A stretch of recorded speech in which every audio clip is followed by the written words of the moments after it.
자, 이번 특종, 당시 언론에서는 이 끔찍한 사건을 두고 전교 1등을 뺏긴 2등의 참극으로 보도했었습니다. 자, 여기 자식을 잃은 슬픔과 억울함을 호소하는 부모의 인터뷰가 있습니다.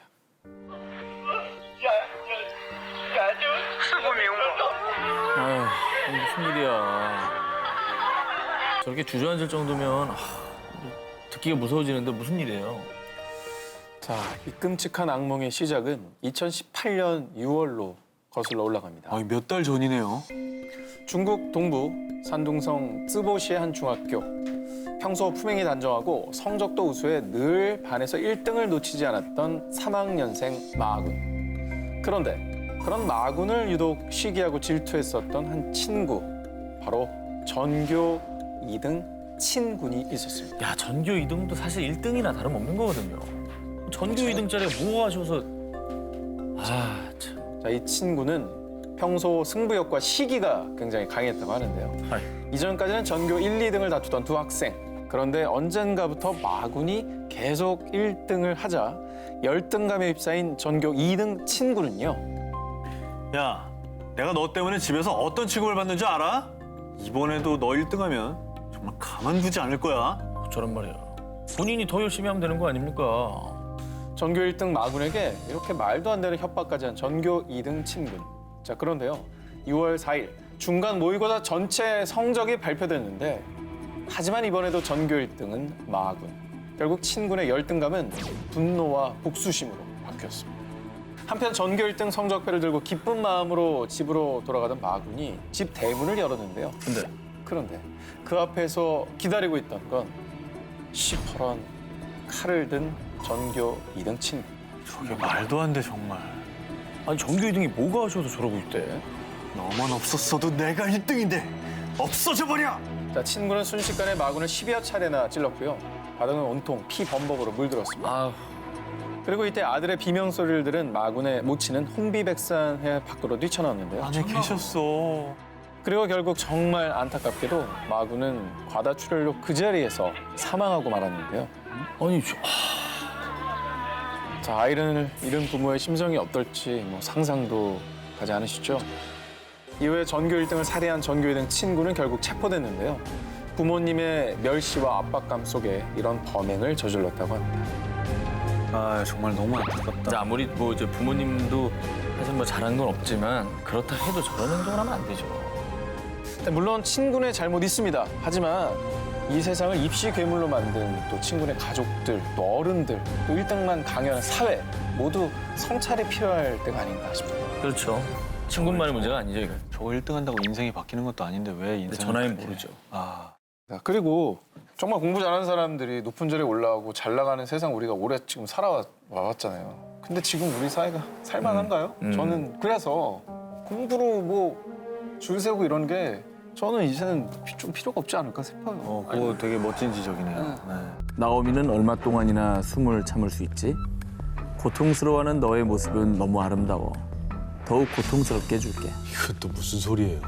사람을 질식시켜 고통스럽게 죽이는 과정을 매우 상세하게 묘사한 소설. 정말 섬뜩한데요. 그런데 이 끔찍한 소설 속의 이야기가 현실에서 일어나고 말았습니다. 마에우에는 어린 시절 온순한 성격의 독서가 취미인 조용한 아이였습니다. 그러던 어느 날, 한 추리 소설 속 사파의 마음을 빼앗긴 그. 그런데 충격적이게도 그 사파는 입이 틀어막힌 채 질식한 사람의 표정이었는데요. 왜 그런 거에 마음을 뺏겨? 그런 게 왜 좋아? 저는 그런 사파를 볼 때 그냥 보는 것조차도 되게 공포스럽던데. 그리고 어릴 적에 경찰인 아버지에게 운동을 배우던 중 잠깐 숨이 막혔던 경험까지 겹쳐지며 점점 질식의 이상 성욕을 느끼게 된 그. 그러다 급기야는 자신의 비뚤어진 성욕을 표출하기 시작합니다. 중학생 때 갑작스럽게 사람들의 목을 조르는 범행을 반복한 겁니다. 그래서 결국 마에우에는 2년 6개월의 징역 판결을 받기까지 했는데요.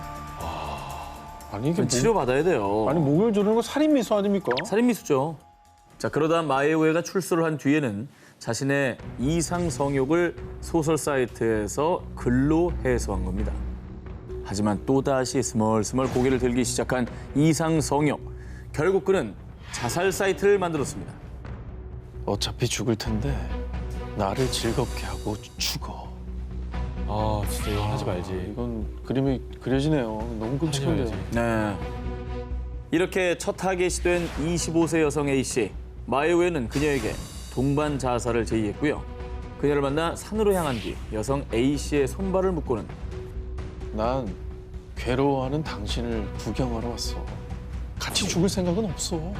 자 이렇게 A씨를 실신시켰다 깨우기를 반복. 아 뭐야? 그리고 정말 악랄하게도 이 모습을 촬영하기까지. 이것이 마에우에가 저지른 첫 번째 살인이었습니다. 와그 사람 정말 얼마나 공포스러웠을까. 그때부터 더욱 걷잡을 수 없이 범죄의 늪에 빠진 그는 그 뒤로도 자살 사이트를 통해 알게 된 남자 중학생, 대학생 2명을 같은 방법으로 질식사시켰습니다. 2020년 6월 브라질 전역에 충격을 안긴 소식. 현대판 노예 여성 구조, 사람을 가둔 악마들. 한 가족들에게 오랫동안 노동 착취를 당한 여성이 구조됐다는 소식이었습니다. 이 끔찍한 사건의 발단은 무려 22년 전으로 거슬러 올라갑니다. 1998년 당시 39세였던 여성 헬레나는 소니아 가족의 집에 가사 도우미로 취직. 이후 2001년부터는 입주 가사 도우미로 일을 하게 됐습니다. 그런데 저 사모님 밀린 월급은 언제쯤 받을 수 있을까요? 이따위로 일하고 돈? 사람이 어찌 그리 뻔뻔해? 여기니까 일하고 있는 줄 알아? 한 번도 제대로 월급을 받지 못한 헬레나. 게다가 여기서 먹여주고 재워주는 걸 감사해라. 딴 데 가선 인간 대접도 받지 못할 거다. 라며 가사 도우미 헬레나에게 인간 이하의 대우를 하며 가혹한 노동 착취를 일삼았습니다. 정말 충격적인 게 이렇게 당하고 산 세월이 한두 해도 아니고 무려 22년이었다고 합니다. 와 이건 진짜 너무하다. 한 사람의 거의 인생을 그렇죠. 엉망으로 만든 거 아닙니까 지금? 근데 이제 이런 기사를 보면 도대체 왜 안 도망가고 저렇게 당하고 있나? 22년 짧은 세월도 아닌데 이렇게 생각하는 분들이 있으실 텐데 근데 진짜 정말 오랜 세월 동안 이 정서적인 학대를 하면서 너는 여기밖에 있을 데가 없다라고 세뇌를 해버린 거예요. 그러니까 세뇌가 무섭죠. 그리고요, 코로나19가 창궐하면서부터는 헬레나를 아예 창고로 내쫓기까지 했답니다. 먹을 것도 주지 않고요. 화장실도 없어 겨우 양동이로 대소변을 해결했다는 헬레나. 끔찍하다. 진짜. 어후. 아니 어떻게 사람이 사람한테 저런 짓을 합니까? 진짜 그래, 가슴 아픈 게 시간인 것 같아. 돌아오지 않잖아. 22년. 22년이라는 그 시간을. 정말 긴 세월 동안 고통 속에 산 헬레나. 그런데 뒤늦게 이 참혹한 실상을 한 이웃들이 신고를 해서 헬레나는 이 지옥 같은 곳에서 벗어날 수 있게 됐는데요. 이 일이 알려진 뒤에 헬레나를 학대한 가족 중 한 명이 유명 뷰티 기업의 경영진이라는 사실이 밝혀지면서요. 사람들은 사람을 노예처럼 부리면서 기업 경영이라니 라며 맹비난을 퍼붓었다고 합니다. 진짜 인면수심이네요. 자, 이후에 브라질 사법당국에서는 열악한 환경에서의 노동은 인간의 존엄성을 침해하는 노예제도입니다 라고 발표했고요. 소니아 가족을 상대로 100만 헤알, 약 2억 3천만 원의 손해배상을 청구했습니다. 이제서라도 좀 그녀가 행복해졌으면 좋겠다라는 생각이. 정말 누군가를 죽이고 뭐 다치게 하고 그러는 것만 나쁜 게 아닙니다. 이렇게 한 인간의 삶을 철저히 망가뜨리고도 죄책감조차 없으면은 진짜 사람이라고 볼 수 없는 거예요. 그럴 수 없죠. 2015년 1월 일본 나고야의 한 경찰서로 걸려온 전화. 우리 할멈이 몇 주째 집에 안 들어와요. 전화도 안 되고. 한 할아버지가 자신의 아내가 연락이 두절됐다며 실종 신고를 한 거였는데요. 이후 경찰은 목격자의 증언을 확보한 뒤 증언에서 언급된 여대생의 집을 찾아갔습니다. 그런데 정말 충격적이게도 그녀의 집에서 할머니의 사체가 발견됐습니다. 아 그러면 아까 말한 여대생이 할머니를 죽인 범인인 건가요? 그렇습니다. 할머니를 살해한 범인은 나고야의 한 명문대 학생이던 오우치 마리아였습니다.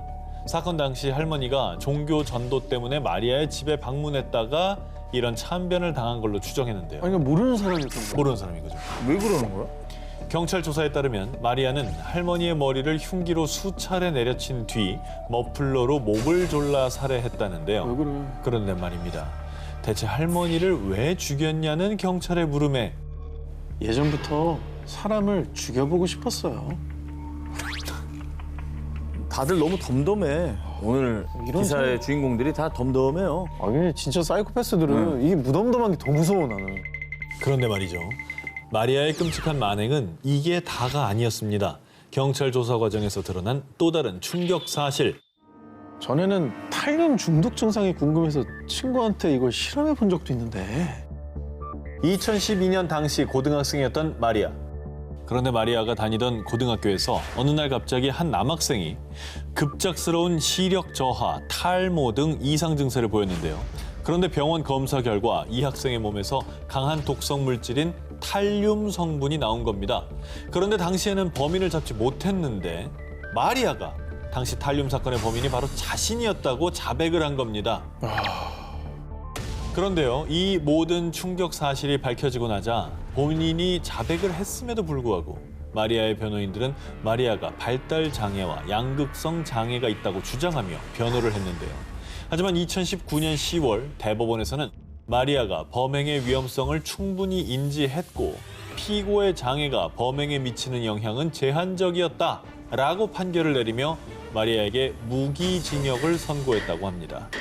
뭐 꼭 제대로 된 처벌을 받아서 본보기라도 좀 보여줘야 될 것 같아요. 그런데 정말 끝까지 섬뜩한 건요. 재판받기 전 마리아가 약물 치료를 받았는데요. 치료를 받던 와중에도 사람을 죽이고 싶다는 생각이 든다는 끔찍한 발언을 계속했다고 합니다. 굉장히 위험한 사람이네. 정말 무서운 게 이제 다들 평범한 모습을 하고 있잖아요. 근데 그 속에는 또 이런 생각을 하고 있다는 게 좀 무섭고 정말 우리가 이제 나이가 들수록 귀신보다 사람이 더 무섭다라는 얘기를 하는데 그 말이 이제 공감되는 하루가 아닌가. 2016년 9월 13일 미국 텍사스 여대생 벤다 그리프는 지인 브라이언트와 단둘이 맥주를 마시며 오붓한 시간을 보냈습니다. 그런데 다음 날 새벽 6시 반쯤 한 공원의 어린이 수영장에서 사체로 발견된 그녀. 심지어 사체는 끔찍하게 훼손된 상태로 불에 타 있었습니다. 경찰이 범인으로 지목한 사람은 그녀가 사망하기 전 마지막으로 함께 있었던 남자 브라이언트. 그런데 그녀와 차 안에서 즐거운 시간을 보내고 있었는데 갑자기 숨을 안 쉬었어요. 변호인을 통해 자신이 범인으로 오해를 받을까 사체를 숨기려고 한 죄밖에 없다고 전했습니다. 병원에 가고 뭐 경찰서 연락하고 그래야지 왜 그걸 불에 태웁니까? 이게 분명히 냄새가 나요. 그의 수상한 행적이 속속 발견되기 시작합니다. 시신이 발견되기 약 2시간 전 새벽 4시 40분경에는 브라이언트가 한 마트에서 삽과 흉기를 구입하는 모습이 CCTV에 포착됐고요. 결정적으로는 브라이언트의 집에서 그녀의 지갑과 가방, 그리고 그녀의 유골 일부까지 발견이 됐죠. 그런데 말입니다. 더 충격적인 건 범인 브라이언트가 자신의 살인을 예고했었다는 겁니다. 미치겠다. 피해자 벤다 그리프가 사망하기 전날인 9월 13일 그는 자신의 SNS에 당신을 매우 흥분시킬 방법을 가르쳐줄게라는 의미심장한 글을 남겼고요. 벤다 그리프의 시신이 발견된 다음 날에는 사망한 그녀의 SNS에 이런 기분은 처음이야라는 정말 소름 끼치는 글을 남긴 겁니다. 그리고 수사 도중 밝혀졌는데요. 브라이언트는 벤다 그리프를 살해하기 며칠 전 여자친구를 스토킹한 혐의로 체포됐다가 보석으로 석방된 상태였다고 합니다. 전 여자친구도 얼마나 무서웠을까. 이후 그는 여대생 벤다 그리프를 살해한 혐의로 종신형을 선고받았다고 합니다. 자신의 살인을 예고하고 끔찍한 후기까지 남긴 잔혹한 악마의 광기. 과연 그는 이 광기를 멈출 수 있을까요? 클리블랜드의 한 법정. 엄숙한 분위기 속에서 재판이 진행되고 있었는데요. 왜 이래. 어머. 모든 비극의 시작은 2012년으로 거슬러 올라갑니다. 자, 2012년 9월 28살의 여성 시에티샤 쉴리가 갑자기 실종되는 것을 시작으로 9개월 뒤 38세 여성 안젤라 데스킨스, 그리고 한 달 뒤 18세 여성 시렐다 테리까지 이 클리블랜드에서 3명의 여성들이 실종되는 사건이 발생했는데요. 왜 이렇게 갑자기 3명씩이나? 그런데 얼마 뒤 한 아파트 건물 차고에서 악취가 난다라는 신고를 받고 출동한 경찰은 그곳에서 정말 끔찍한 장면을 목격하고 말았습니다. 테이프로 봉인된 쓰레기 봉투 속에서 한 여성의 사체가 발견된 건데요. 그리고 다음 날 인근 빈집과 뒷마당에서 두 구의 시신을 추가로 발견했습니다. 자, 이들의 시신에서는 성폭행 흔적까지 보였는데요. 이들은 바로 실종됐던 여성들이었죠. 인간으로서 할 수 없는 짓이에요, 진짜.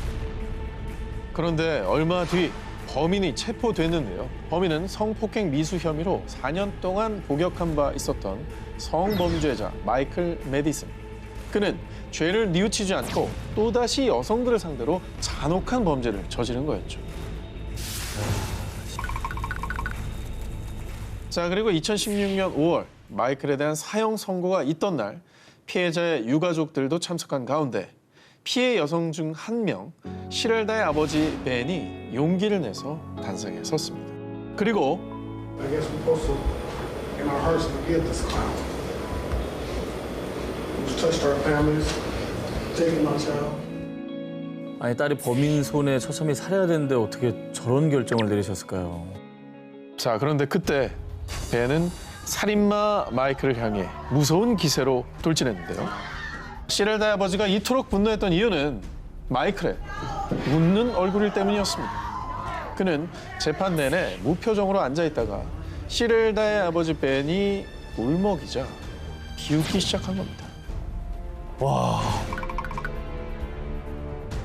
벤이 화를 내며 본인에게 뛰어드는 모습을 보며 마이클이 더 환하게 웃자 이에 벤은 저 사람은 인간도 아니에요. 인간이 어떻게 저럴 수 있냐고요. 마이클의 웃음에 분노와 슬픔에 눈물을 쏟았고요. 소중한 가족을 잃은 유가족들은 모두 다 큰 절망에 빠질 수밖에 없었습니다. 유가족을 두 번 울린 악마의 웃음, 그 웃음의 대가를 평생 반드시 혹독하게 치르길 바랍니다.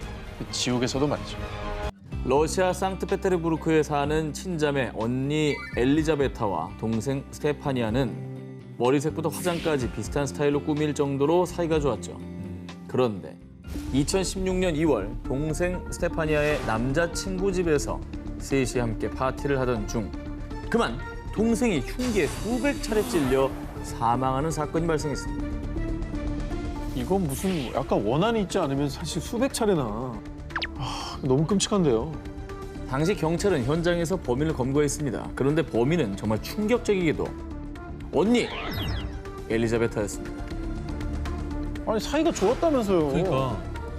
왜 그런 일을 친언니인 그녀가 동생을 그토록 잔인하게 살해한 이유는 모두 질투심 때문이었습니다.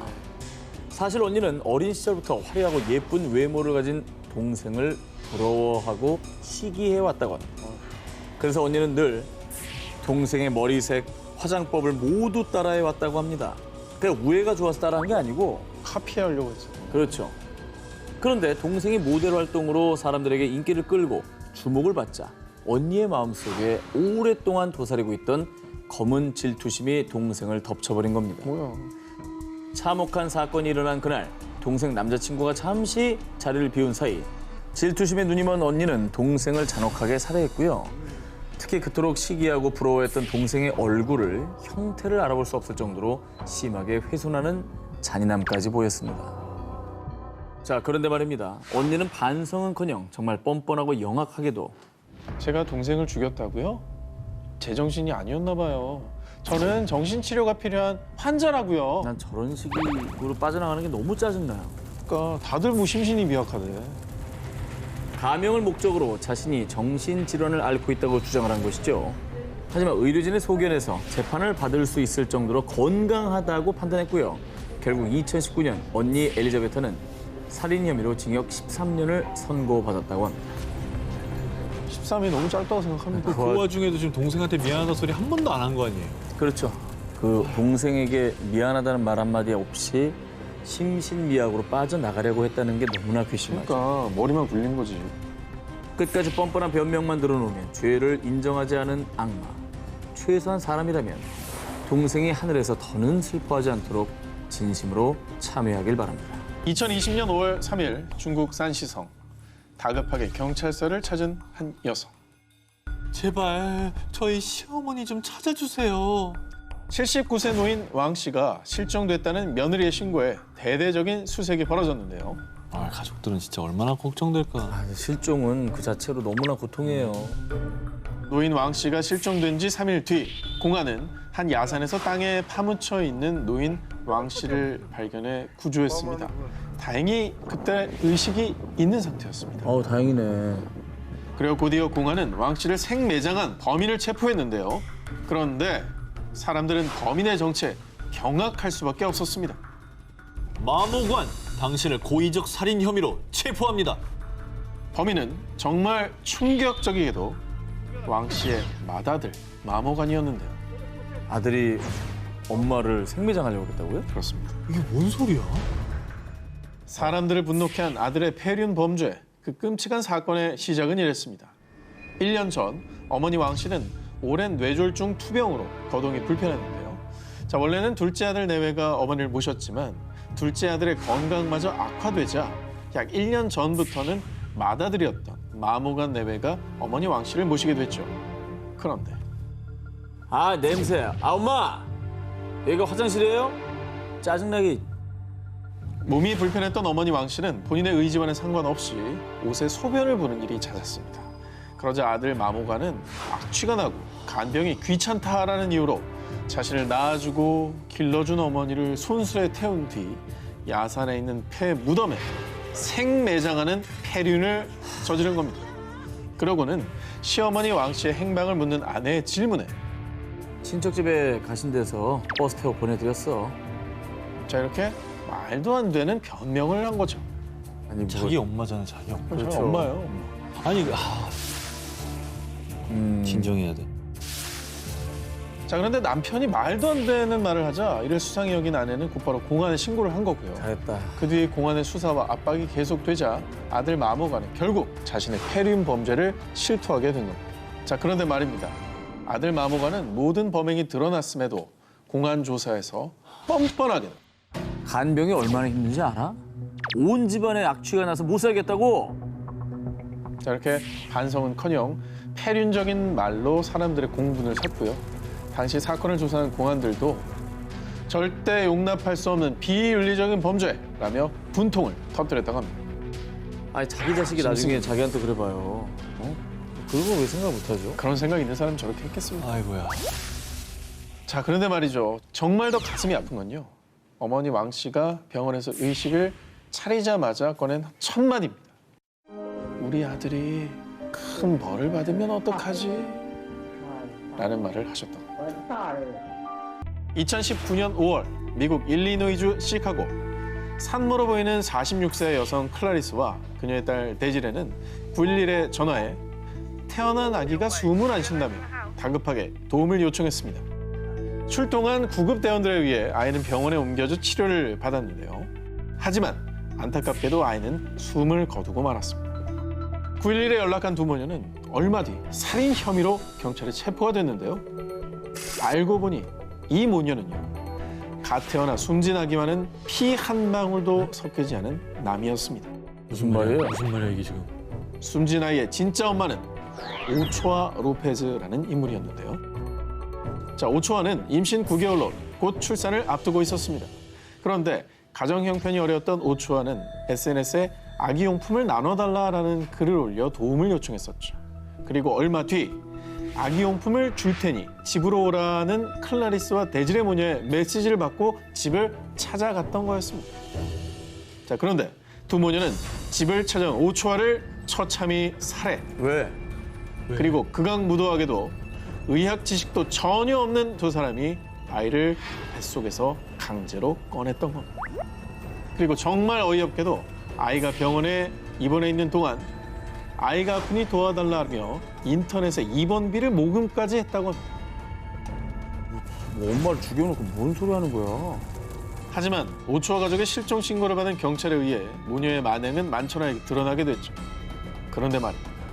두 모녀가 인간 이하에 천인공노할 만행을 저지른 이유가 무엇이었느냐? 아이, 엄마가 아이를 가지고 싶어 했다고요. 2017년에 클라리스가 아들을 사고로 잃었는데 그 상실감으로 또 아이를 키우고 싶어 했다는 겁니다. 그래서 두 모녀는 죄 없는 소중한 생명을 빼앗고 한 가족의 미래까지 모두 짓밟아 놓은 겁니다. 이거 남은 가족들 있잖아요. 죽은 엄마랑 그 아기. 그 남은 가족들은 이게 뭐야? 이건 너무 무섭다. 2017년 8월 남아프리카 공화국 동부 에스트코트에 위치한 경찰서에 한 남자가 들어선 뒤 한 말입니다. 제가 인육을 먹는데 질렸습니다. 다짜고짜 이렇게 자수를 한 그는 경찰에게 자신의 가방을 보여주었는데요. 그 가방 속에는 훼손된 신체 일부가 들어있었습니다. 진짜 오늘 정말 끔찍한 살인범의 정체. 민간요법으로 환자를 치료하는 전통 치료사 니노 은바타였는데요. 그가 이토록 소름 끼치는 만행을 저지른 이유. 어느 날 주민 마구반에는 전통 치료사 은바타를 찾아가 아프지 않고 좋은 일만 생기도록 무티 하나만 만들어 주세요.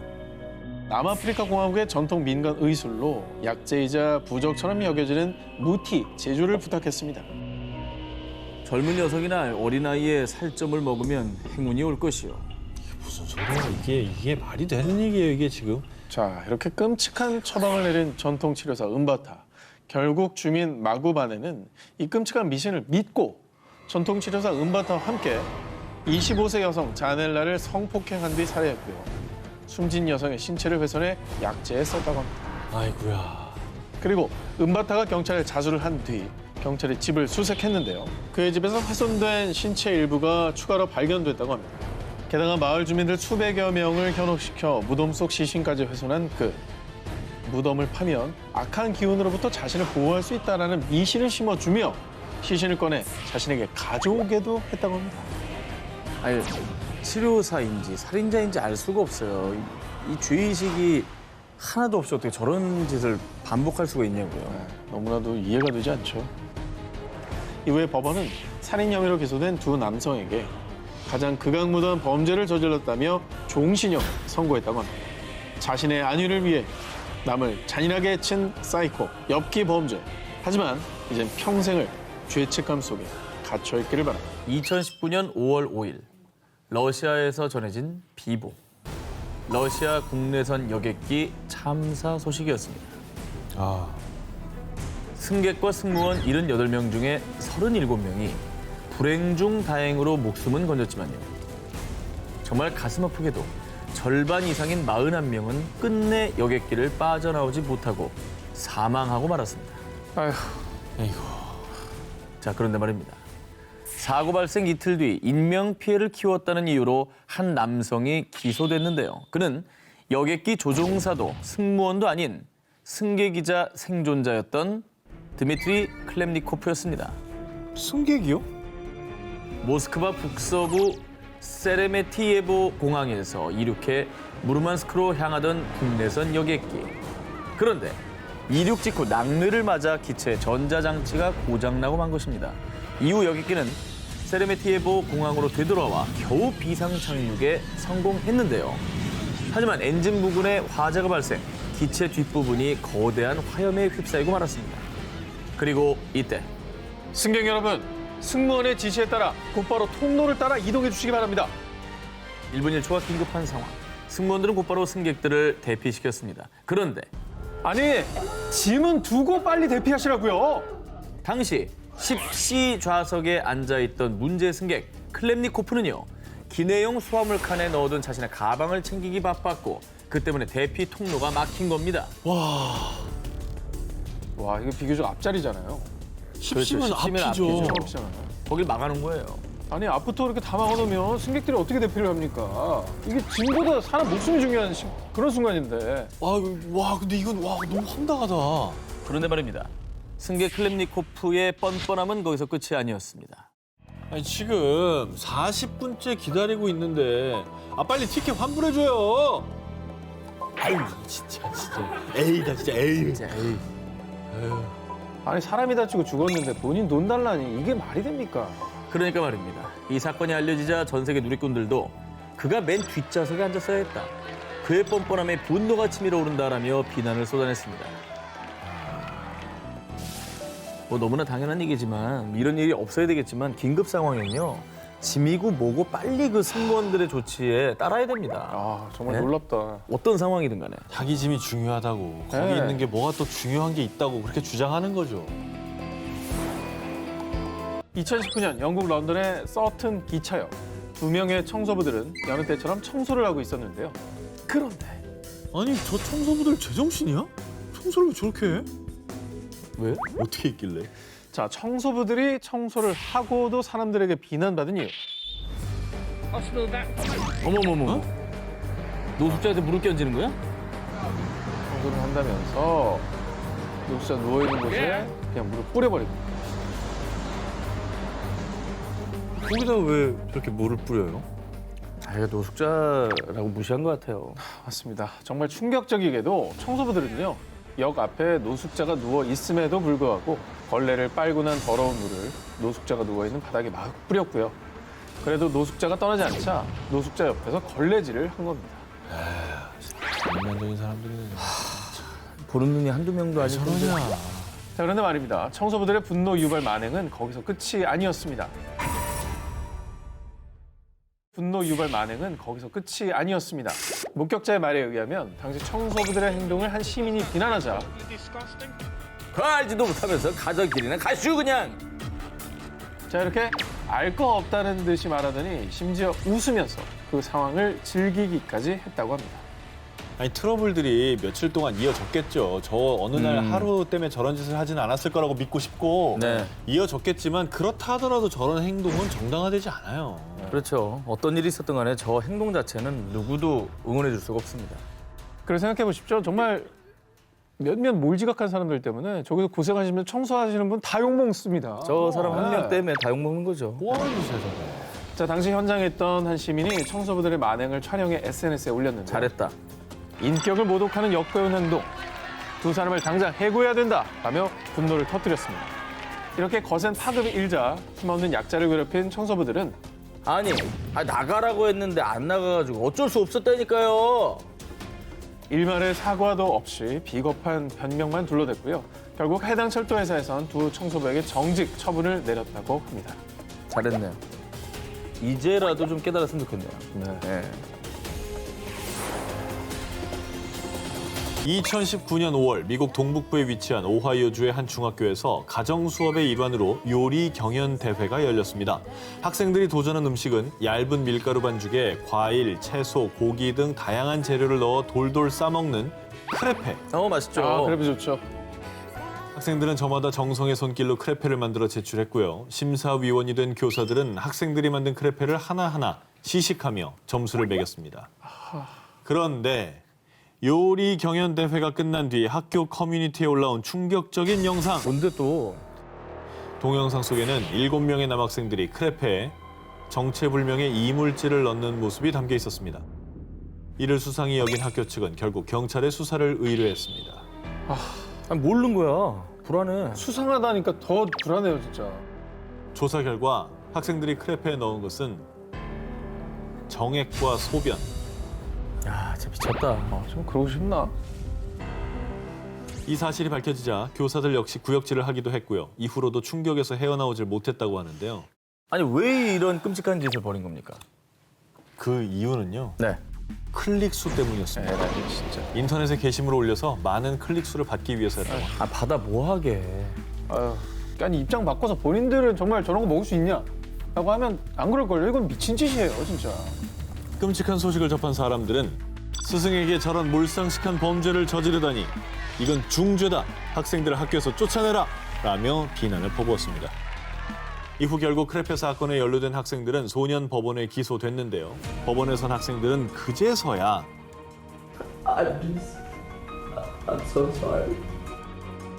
라며 후회의 눈물을 흘렸다고 합니다. 2019년 12월 16일 늦은 밤 미국 뉴욕에 사는 16세 소녀 캐롤 산체스는 엄마와 함께 거리를 걷고 있었는데요. 그런데 두 모녀 앞에 의문의 차량이 멈춰 서더니 차량에서 내린 남성 2명이 갑자기 딸 산체스를 차에 강제로 태웠습니다. 뭐야, 납치 사건이야 이게 지금? 그러게. 자, 어머니는 딸을 구하기 위해 필사적으로 차량에 달려들었지만요. 납치범들은 그런 어머니를 바닥에 내동댕이 쳤습니다. 어머머. 오, 내동댕이 쳤어요. 아, 어떻게 얼마나 놀라고 충격적이실까 지금. 자, 산체스가 납치되기까지 단 20초. 이 20초 사이에 어머니는 눈앞에서 딸을 잃어버리고 말았는데요. 다음 날 경찰은 SNS에 CCTV 영상을 공개했고요. 이후 약 300만 원의 현상금을 내걸고 수사에 착수. 주 전역의 실종, 납치, 아동 수색을 위한 앰버 경고까지 발령됐습니다. 그리고 12,000여 명의 사람들이 수배글을 공유하며 한마음으로 산체스의 안전을 걱정했죠. 그런데요, 사람들의 간절한 마음이 하늘에 닿았던 걸까요? 사건 발생 약 15시간 만인 오후 2시 30분경 경찰의 SNS에 산체스를 찾았습니다. 도와준 모든 분들에게 감사합니다. 라는 반가운 글이 올라왔습니다. 다행이네. 다행이네요. 근데 누가 산체스를 납치한 거예요, 그러면? 자, 그런데 뒤늦게 밝혀진 충격적인 납치 사건의 전말. 다 제가 꾸민 일이에요. 죄송합니다. 자, 딸 산체스가 납치 자작극을 꾸민 이유. 엄마가 저를 너무 과잉 보호해서 장난친 거예요. 산체스 가족은 중앙아메리카의 온두라스 출신으로 엄마는 고국으로 돌아가고 싶어 했는데요. 하지만 딸 산체스는 남자친구와 함께 미국에 남길 원해 엄마와 계속 갈등을 빚어왔다고 합니다. 그리고 결국 한 달 전부터 남자친구 마르티네즈와 함께 납치 자작극을 계획, 3명의 공범까지 모집해 납치극을 펼쳤던 거였습니다. 아, 진짜 너무 철없다. 너무 철없다. 아니 철없는 게 어머니를 내동댕이 치면 어머니가 다칠 수가 있잖아요. 이런 거짓말이 진짜 무서운 게 딱 이 사람 때문에 경찰력이 쓰이고 있는 동안에 진짜 도움받아야 될 사람들은 도움을 못 받고 있고요. 또 다음에 정말 이런 납치 피해자가 생겨도 사람들이 얘도 자작극 아니야? 이러면서 그냥 넘어갈 수도 있는 거예요. 진짜 납치인데 자작극으로 볼 수도 있죠. 그럼 이거 진짜 나쁜 거라고 이게. 양치기 소년인 거죠. 2018년 11월 중국의 한 SNS에 올라온 충격적인 영상. 아, 오늘 영상이 왜 이렇게 많아?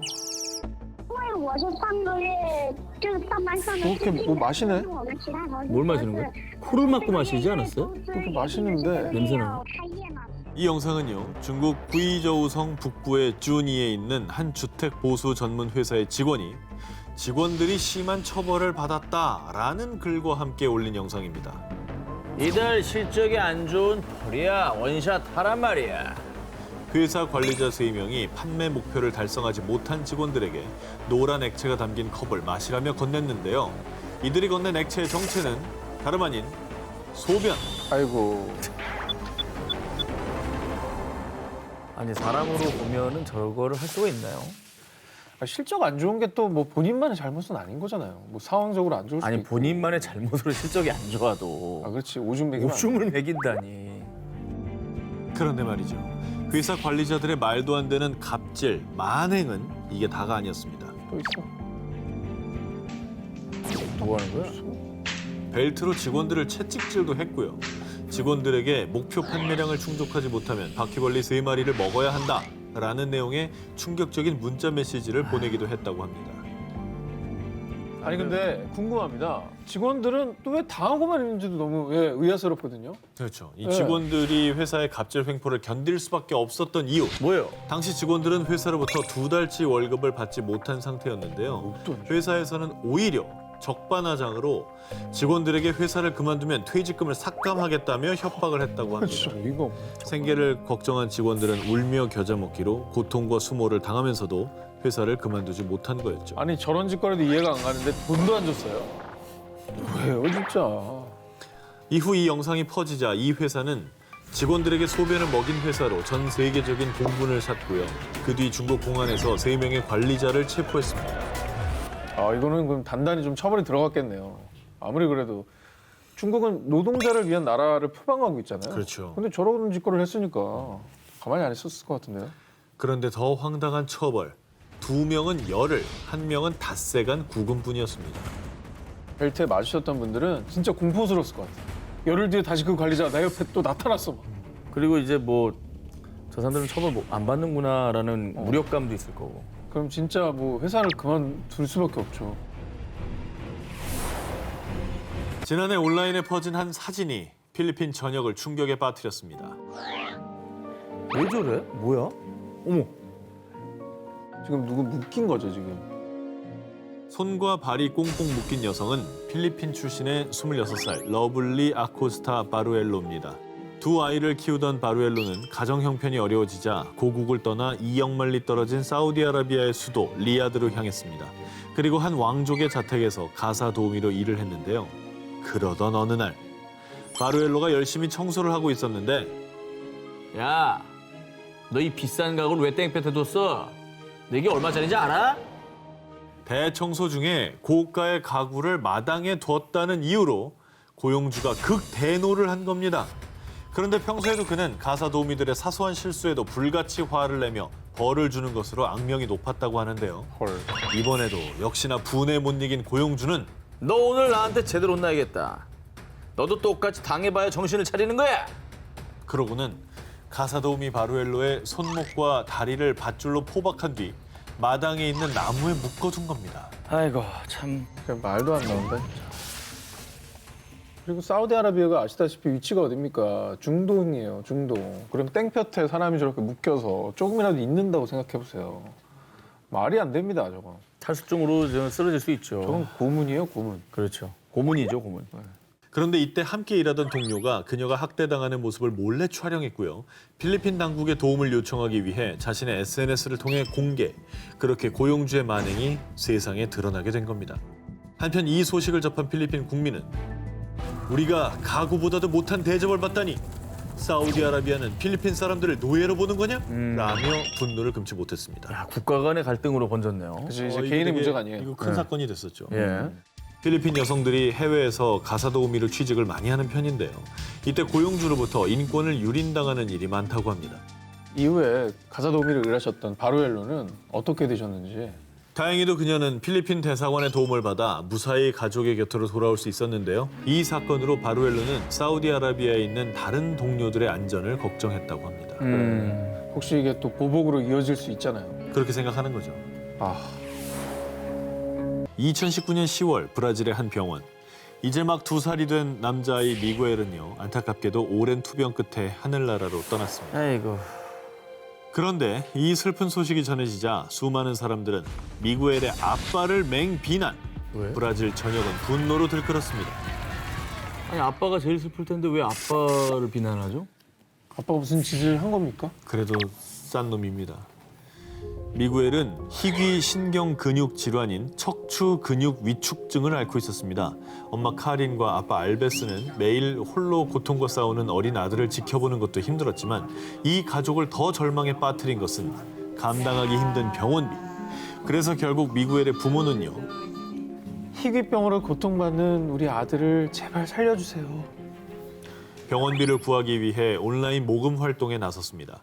그런데 정말 다행히도 미구엘 가족의 안타까운 사연을 접한 수많은 사람들이 도움의 손길을 보탰고요. 그렇게 1년 동안 모인 후원금이 무려 약 3억 2천만 원. 미구엘 가족에게도 드디어 희망이 보였죠. 다행이네요. 정말 다행이네요, 진짜.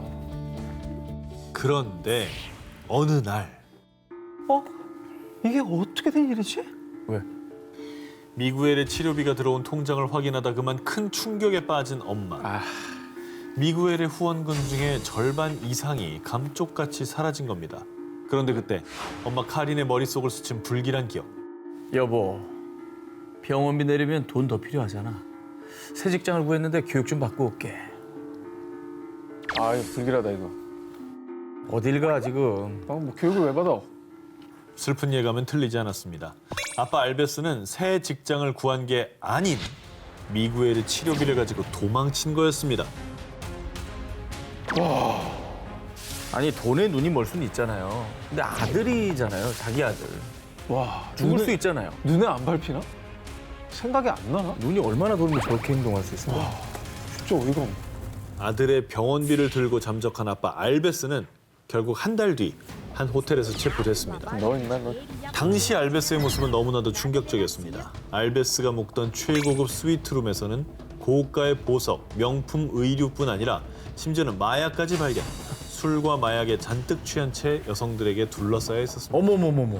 아들이 병마와 싸우는 시간에 아빠 알베스는 아들의 치료비로 허세를 부리고 그 모습을 SNS에 자랑까지 했습니다. 에라이 SNS에 자랑을 왜 해? 아니 아니 정신 나갔잖아.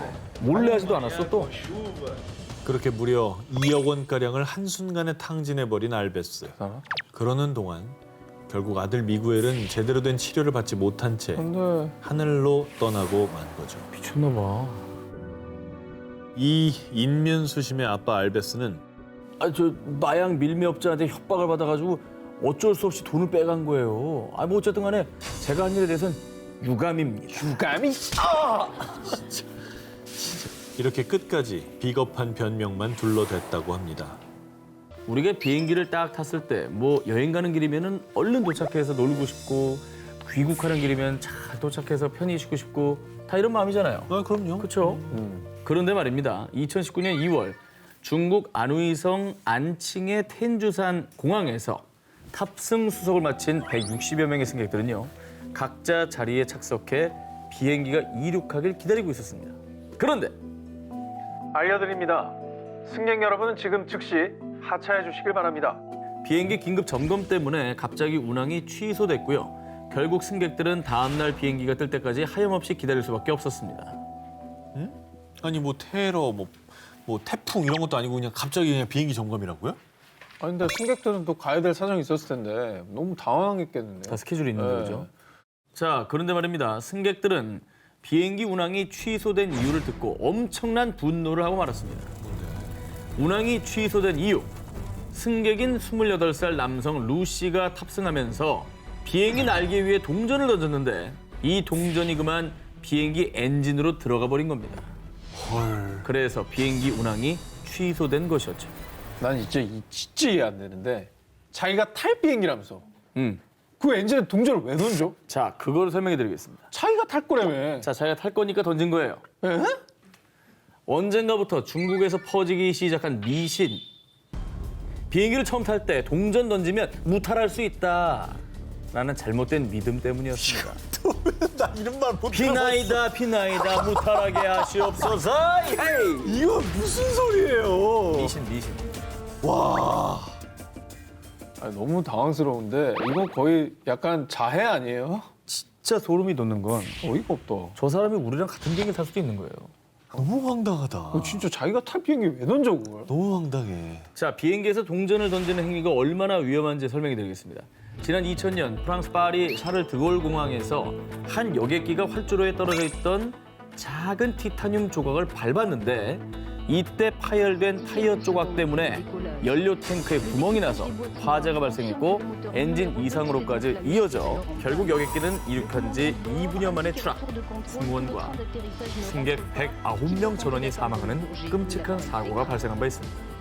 근데 비행기가 이게 워낙 속도가 빠르니까 그렇죠.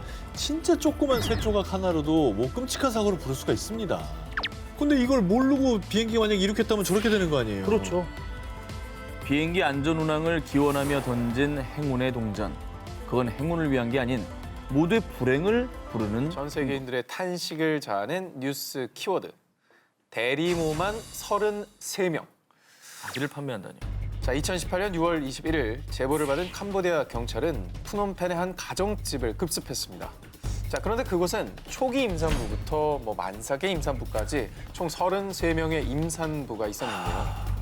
자, 중국인 1명과 캄보디아인 4명, 이 5명의 조직원들이 1년여간 수십 명의 여성을 산모로 고용해 대규모 대리 출산을 알선했던 겁니다. 당시 이 사건은 아기를 만드는 공장, 아시아 최빈국 캄보디아라며 전 세계에 대대적으로 보도가 됐는데요. 저건 이제 사람이길 포기한 거죠. 예. 끔찍하다 정말. 이 끔찍한 일을 저지른 악마들은요, 형편이 어려운 캄보디아 여성들에게 접근을 해서요.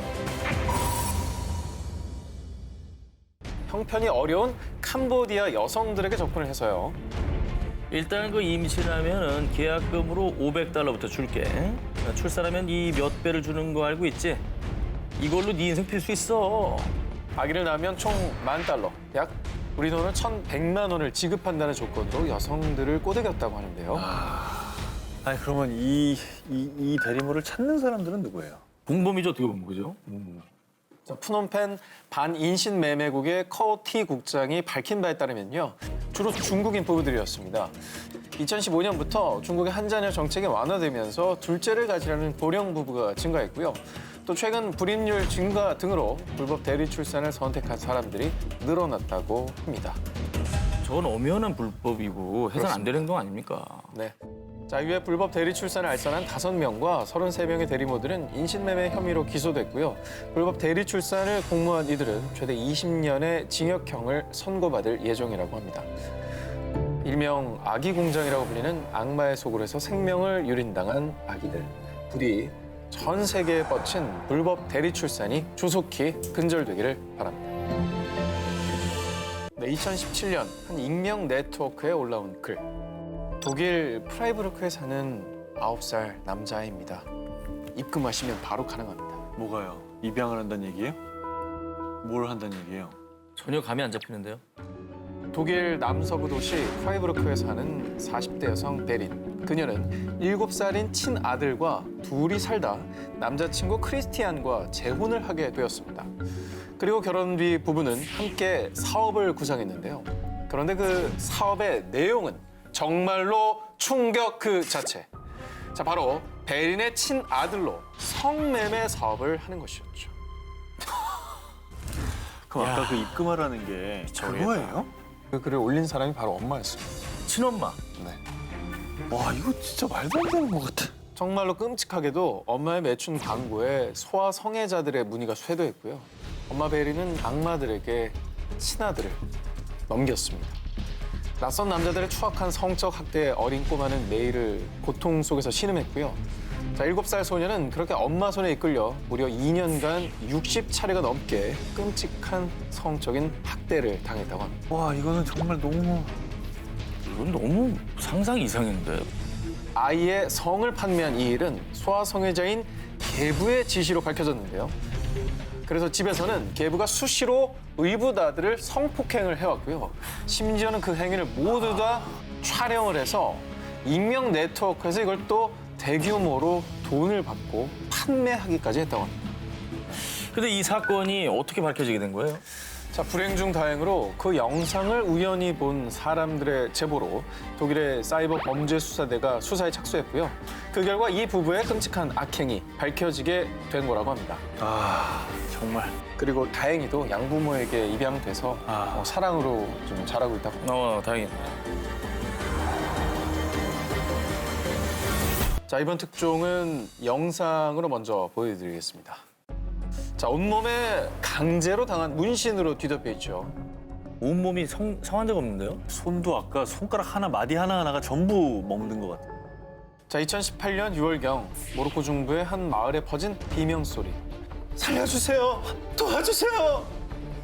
자, 길을 가던 17살 소녀 하디자를 덮친 두 남성은 그녀를 납치해 낯선 무리의 남성들에게 돈과 마약을 받고 팔아넘겼는데요. 10여 명의 남성은 그녀에게 무차별적으로 폭행을 가했고요. 그리고 마약을 투여해가며 수차례 성폭행까지. 그렇게 하디자는 낯선 남자들의 성고문 속에 고통의 나날을 보내야만 했는데요. 자, 한편 하디자의 집에선 영문도 모른 채 사라진 딸을 애타게 찾았고요. 그렇게 피 끓는 고통 속에 2달이 지난 어느 날 하디자는 낯선 길가에 버려진 채 발견됐습니다. 하지만 이미 몸과 마음은 만신창이가 된 상태였는데요. 다행히도 바로 수사에 착수한 경찰은 범행에 가담한 15명 중 12명을 체포할 수 있었습니다. 하지만 그들은 죄를 뉘우치기는커녕 그 여자는 원래 매춘부였어요. 자기가 원해서 한 거라고요. 아, 진짜. 말도 안 되는 주장을 했다고 합니다. 자, 현재 이 12명의 재판은 진행 중이고요. 최종 판결은 아직 나지 않은 상황이라고 하는데요. 판결이 오래 가겠습니까? 저건 뭐 빼박이잖아요. 예, 엄벌에 쳐야죠. 아니, 매춘부면 저렇게 해도 돼요. 아, 정말. 뭐 할 수 있는 변명이라면 그밖에 없었던 거죠. 네. 아, 17살 소녀 하디자의 납치극과 성노예 사건에 전 세계인들은 대분노. 이 온라인에서는 자, 우리는 모두 하디자다. 하디자를 위한 정의라는 해시태그 운동이 일어났고요. 더불어 모로코 국왕이 향후 하디자의 치료 등 지원을 해야 한다는 서명 운동까지 벌였다고 합니다. 자, 하지만요. 우리가 꼭 마음에 새겨야 할 것은 이러한 범죄들이 비단 하디자만의 상처가 아니라는 겁니다. 중동 또 아프리카 지역에선 여전히 여성의 인권 유린이 심각한 상황인데요. 자, 부디 전 세계가 나서서 이제 우리의 소녀들을 지켜내야 할 때가 아닌가 싶습니다. 독일 북서부에 위치한 슐로스 홀트 스티켄브로크. 모 금속 부품 회사에서 근무하던 56살의 클라우스 오.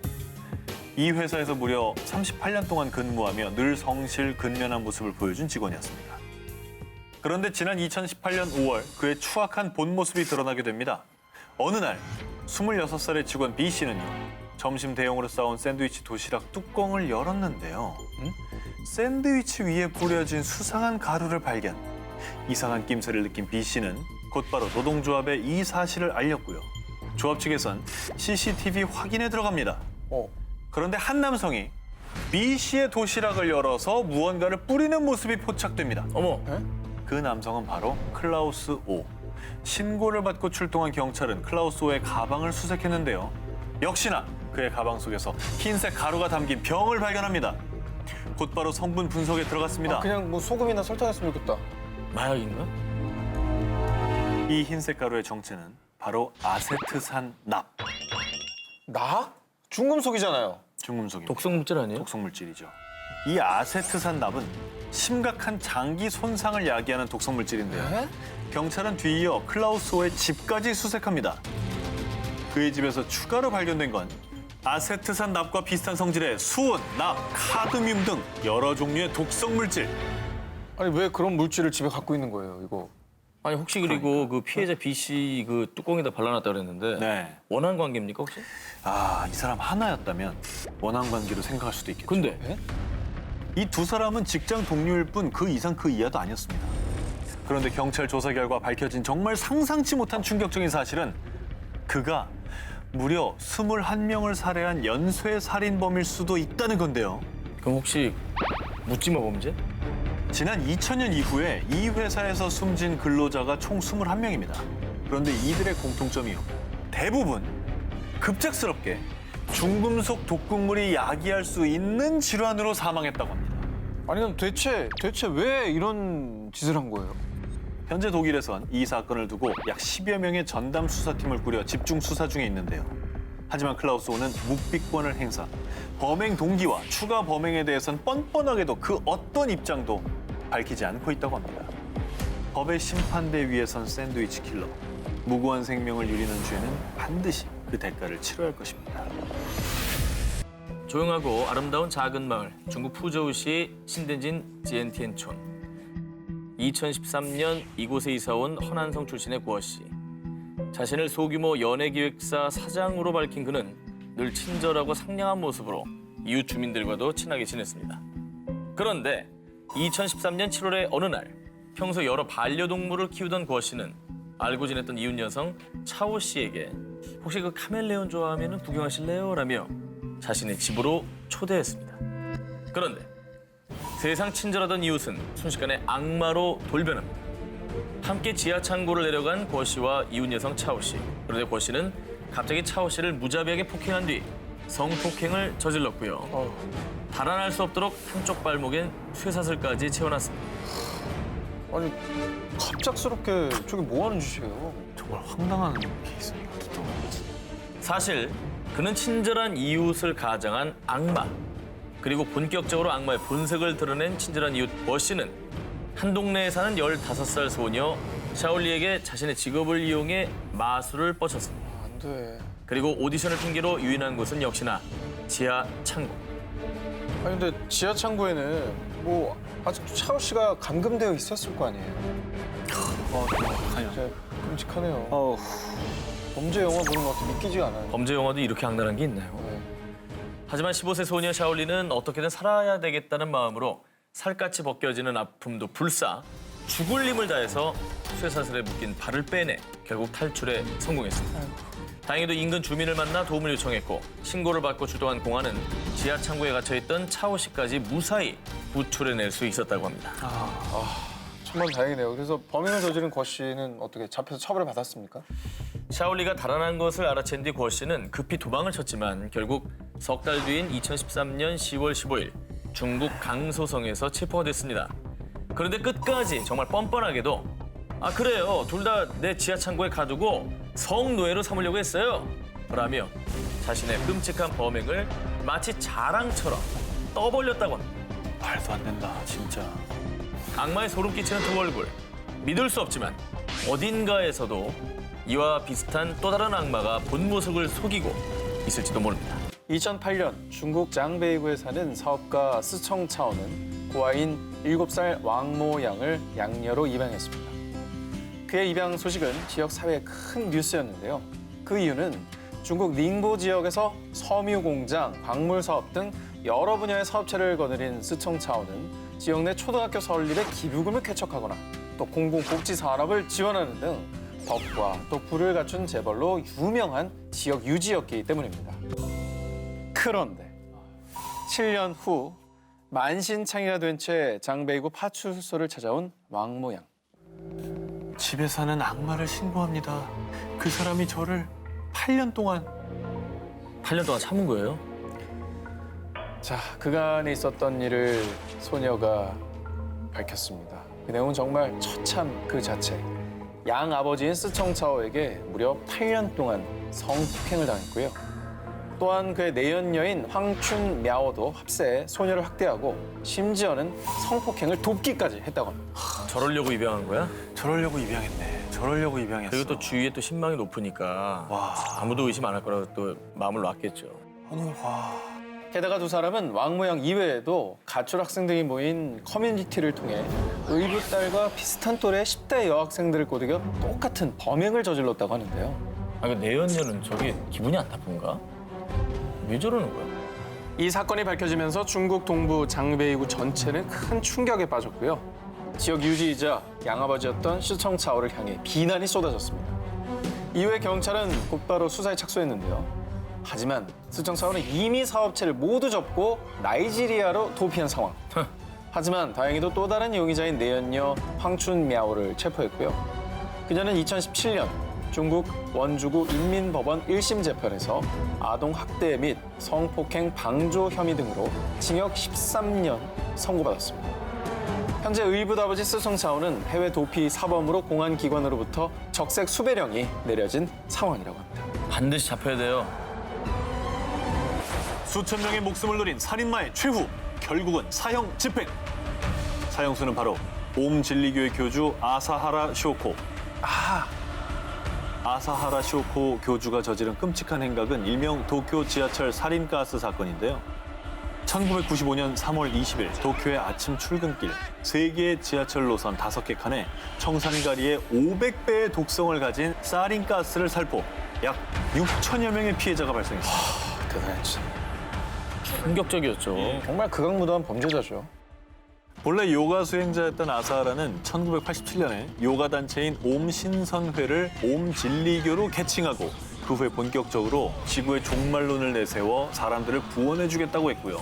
또 결정적으로 모 잡지에 그의 공중부양 사진이 공개되자 사람들은 그를 더 신격화하게 됐습니다. 제가 잠깐 뜬 거네 보니까. 지금 보면 참 웃음도 안 나오는 그 사진인데. 그런데 이 아사하라 교주의 더러운 속내는 따로 있었습니다. 이 세상의 왕은 나 하나면 충분해. 내가 바로 진리다. 일왕을 폐위시키고 자신이 왕으로 군림할 수 있는 새로운 왕국, 일명 진리국을 세우고자 한 겁니다. 상또라이네. 1990년엔 진리당을 창설, 옴진리교 신자 25명과 총선에 나가 일본 정부를 손에 넣고자 했는데요. 하지만 전부 낙선의 고배를 마시자 정치로는 내 왕국을 건설할 수 없어. 보다 강력한 무기가 필요해. 그야말로 악마의 왕국을 건설하기 위한 그의 행보는 더욱 파국으로 치닫게 됩니다. 아사하라 교주는 신도들에게 화학 무기를 제조하게 했고요. 마침내 1994년 사린가스 개발에 성공. 그리고 1년 뒤인 1995년엔 도쿄 지하철 사린가스 사건을 일으킨 겁니다. 사람들을 패닉으로 빠뜨려서 자기에게 뭔가 권한을 내놓든지 뭔가 그걸 했을 난 살려주세요 하면서 숭배하게끔. 예. 그런데요, 그가 죽어도 이 악몽은 끝나지 않고 있습니다. 약 1,500여 명이 넘는 옴진리교의 잔존 세력들이 새 종교명인 알레프로 여전히 일본 전역에서 아사하라를 신처럼 여기며 활동 중이라고 합니다. 어머. 2016년 9월 일본 요코하마시의 한 요양병원. 이 병원에서 지내게 된 88살의 노인 야마키 씨. 그런데 이번 6일 만에 돌연 숨을 거두고 말았습니다. 갑자기 왜 그랬대요? 그런데 고인의 링거에게 이상할 만큼 많은 거품이 발견. 이에 병원 측에서는 곧바로 경찰에 수사를 의뢰했습니다. 다음 날 공개된 고 야마키의 부검 결과 계면 활성제 성분이 검출됐습니다. 수사 과정 중 야마키가 숨지기 이틀 전 사망한 다른 노인 역시 이물질에 의한 중독사였다는 것이 밝혀졌습니다. 이에 경찰에선 연쇄 살인의 가능성을 두고 수사에 돌입. 하지만 안타깝게도 당시 병원 내부의 방범 카메라는 전무했고요. 증거가 발견되지 않아 범인을 특정하기가 쉽지 않았습니다. 하지만 1년 10개월이 지난 2018년 7월 경찰은 한 여성을 긴급 체포했습니다. 누군가요? 옆에 있던 다른 환자예요? 바로 요양병원의 수간호사 구보키 아유미였습니다.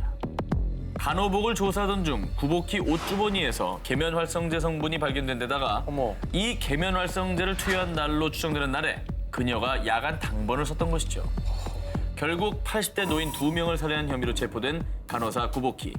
그런데 경찰 조사 과정 중 제가 2명만 죽인 것 같아요. 자신이 무려 20여 명의 환자에게 범죄를 저질렀다고 자백을 했습니다. 그로써 이 요양병원 병동에서 발생한 연쇄 사망 사건의 실마리가 풀리기 시작합니다. 그런데 황당한 범행 동기가 다시 한번 일본 열도를 발칵 뒤집어놨습니다. 제가 근무할 때 환자가 죽으면 유족들한테 일일이 설명해야 되는데 귀찮았어요. 귀찮아서 간호사 일은 왜 합니까? 당시 일본 언론은 백의의 천사 탈을 쓴 악마다라며 대대적인 보도를 쏟아냈고요. 이 사건을 통해 다시는 이런 일이 발생하지 않도록 요코하마 시내 병원의 약 90%가 CCTV를 설치했다고 합니다. 다음 특정도 마음의 준비를 좀 하셔야 될 것 같습니다. 이번엔 독일의 한 병원에서 있었던 일입니다. 2005년 독일 델멘 호르스트 병원. 환자에게 수상한 약물을 주입하다가 다른 동료에게 발각된 간호사 닐스 회겔.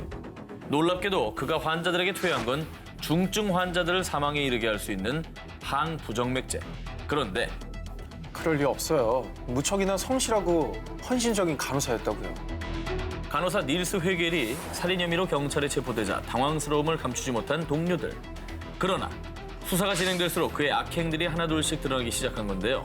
그가 델멘 호르스트 병원에서 근무하게 된 2003년부터 환자들의 사망률이 2배로 증가했는데 모두 간호사 닐스 회겔의 근무 시간에 사망한 것으로 밝혀졌습니다. 이에 경찰들은 닐스 회겔이 근무했던 이전 병원들까지도 모두 조사에 들어갔습니다. 이미 땅에 묻힌 사체까지 발굴해 약물의 흔적을 조사한 결과 총 134구의 시신 중 27구의 시신에서 항부정맥제 성분이 검출됐습니다. 진짜 어렵다. 나이팅게일의 가면을 쓴 악마 닐스 회겔. 그에겐 환자의 목숨이 장난감놀이 그 자체였는데요. 환자들이 생사의 기로에 선 절체절명의 순간 이들을 심폐소생술로 되살려냈습니다.